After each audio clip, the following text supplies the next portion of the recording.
So we started the show talking about the Jets winning Thursday Night Football, saving their season for the moment, keeping things alive. They're still alive. Still alive. Meanwhile, the Houston Texans are 6-3, still in first place in the South Division of the American Football Conference. The Colts are starting a much more efficient and successful, one would think, not just in the past, but giving the chance for more success now and in the foreseeable future with Joe Flacco. Texans do have the season sweep of the Colts in their back pocket. That's helpful. To continue the other positive for the Texans, because we have sunny dispositions around here, right? We're glass half full. Let's talk positive for the Texans. Joe Mixon. He's good. Listen, I know the Bengals thought we're going to have to pay our we paid our quarterback. We're going to have to pay our receiver, which they didn't do. And they let Joe Mixon walk. I listen. They'd want that back. You think? Joe Mixon with 24 carries, 106 yards, and a rushing touchdown. He's had one or more rushing touchdowns in 4 straight games in 5 of the 6 games he's played in 2024. As we all know, he got hip drop tackled early in the season and missed a couple games. How about this stat? Most games with 100 or more rushing yards and 1 or more rushing touchdowns in the first 6 games of a season in the history of the NFL. He's got 5.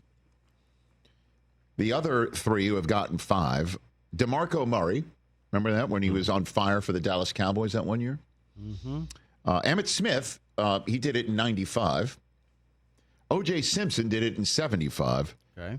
And only one guy did it in all 6 games. His name is Jim Brown. Did it in 1958. Heard of him. That's the list that Joe Mixon has joined. So the run game is pretty darn good. Another thing to look forward to is Nico Collins looks like he's coming back next week. Boy, do they need him. And Tank Dell had 126 receiving yards last night. Other than that, that's how was the play? You know what I mean? And the Texans have a problem protecting CJ Stroud, people. This is not a mirage. You want to beat the Texans, send pressure at CJ Stroud and get in his face because he's not throwing it and he's not finding it and the people aren't getting open and he doesn't even have time to even go through a progression. 8 sacks last night, 191 passing yards, no touchdowns. He lost a fumble. The Packers in the other one, by the way, they've lost 3 games, all of them on the road. The other loss, 3 sacks against the Packers. Stroud had 86 yards passing. And then their first loss of the season, which was just an absolute washout in Minnesota. He was sacked 4 times. He did have 215 yards passing and a touchdown, but 2 interceptions in that game.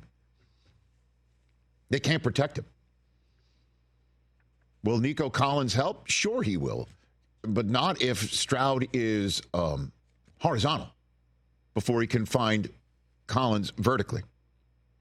Career low, 36.7 complete percentage last night. Sacked a career. I mean, honestly, he looked like David Carr. No, I'm not being facetious. Yeah, it's not a good thing. This is what the head coach had to say about it.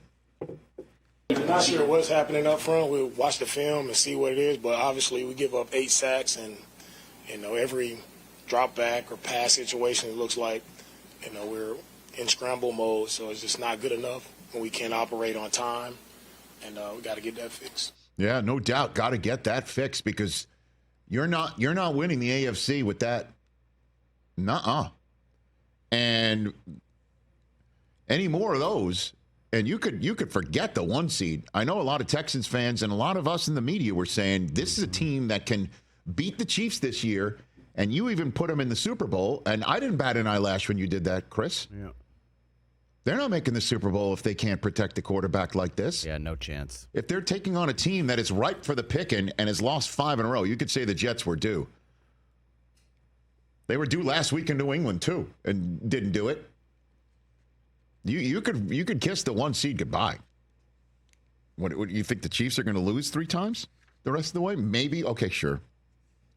And I'll take it back. I'll say I had my finger on the chess piece.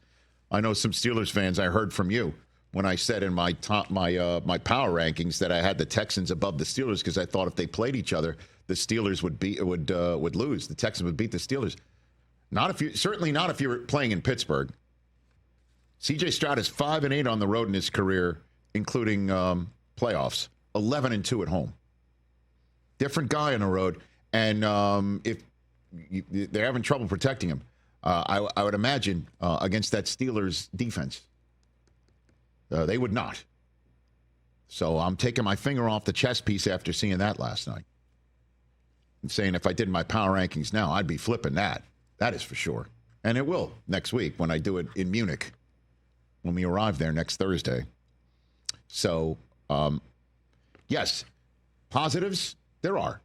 You're still 6-3. You still have control of your division significantly. But you have problems protecting your quarterback in this league. You're not winning. And certainly if to correct the head coach, it doesn't look like you're in scramble mode. You are in scramble mode when you're fading back to pass. And they don't move him out of the pocket a lot or enough. I mean, last night they wound up kicking a field goal to try an onside kick rather than off a touchdown. And they kept him in the pocket. It's just like, I understand you're cutting off half the field if you move him one direction, but he's a sitting duck right now. Sitting duck. Right. So I'm concerned for the Texans, and this is what Stroud had to say after the game. He said he felt embarrassed. Of course, it's embarrassing. And, to come out here on a primetime game and, get embarrassed like that is never fun. And, I believe, we have to be better in a lot of areas. And that starts with me. I think there's plays I got to make, throws I got to make. Times I got to sit in the pocket and just trust my guys. So I really point the finger at me and realize, I got to be better as a football player. And, if we want to win, this is not the recipe for it. We got to learn how to dominate and stop learning how to, just go with the flow. And so, it's not time to hang our head down, feel sorry for ourselves. It's time to answer the call. And, we got guys in that locker room that I believe in, I trust in. And, I think, we're going to be able to be a really good football team. And just, it doesn't define us, but it definitely, is a great wake-up call. Pro quarterback answer right there, taking some responsibility, saying he's got to trust his guys. I assume he means the line in front of him. Trust the guys, stay in the pocket. Some of his throws are high against to receivers he would be able to hit in his sleep. I mean, he's on a night like last night, he's got to be like, okay, I don't have much time. It's tough to trust. And, of course, obviously, he's down 2 big-time receivers. Doesn't help. Short week doesn't help. There are some positives. That helps. And the issue is if you have trouble protecting and you got the Lions next and then the Cowboys after that with maybe Micah back, you better learn how to protect. Catch the Rich Eisen Show every single day on the Roku Channel, 12 to 3 Eastern, for free.